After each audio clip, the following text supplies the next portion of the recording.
Thank you. The trial was a fraud. That's what Jason Evick muttered just before sentencing. There was not a moment of remorse for the victim, Jennifer Snyder, who jumped from his car to escape yet another beating. Today, Jennifer had her say, and Deb Dixon has the story you'll see only on Local 12 News.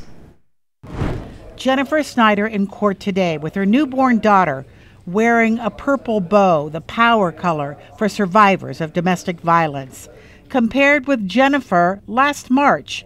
This is the photo police took after she jumped from Jason Evick's car and ran into an IHOP for help. Jennifer told police she was afraid for her life after Evick kept her in a home in Clinton County for months where she endured rapes and beatings. She testified to the violence. A jury found him guilty.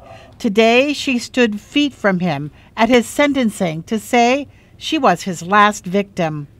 I know that I will never get an apology from you, and I'm okay with that. You will never defeat me. He would no longer have control over me or over anybody else, and that he made me stronger as a woman, and I have the courage to fight and not ever give up. Judge Jerry McBride went over Evick's past to calculate the odds he'll reoffend. The probation department indicates 16 convictions of offenses of violence. Seemed like more than that when I was reading it, but in nearly every case there is a different victim.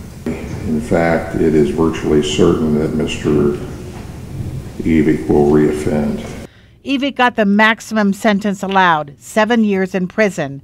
Now Jennifer will testify against him in Clinton County for the rapes, kidnapping, and domestic violence that happened there. Other victims may testify too. But when you have 16 prior violent offenses, you would think that as a society and as a legislation, our legislators would be looking at that and saying we need to incapacitate those people for life. Jennifer says she will pass on the strength she's found in herself to her little girl. I'll tell her the truth of what I went through and how I survived. Deborah Dixon, Local 12 News. In a pre-sentence report, Evick said that he would be willing to go to hell to see Assistant Prosecutor Scott O'Reilly burn.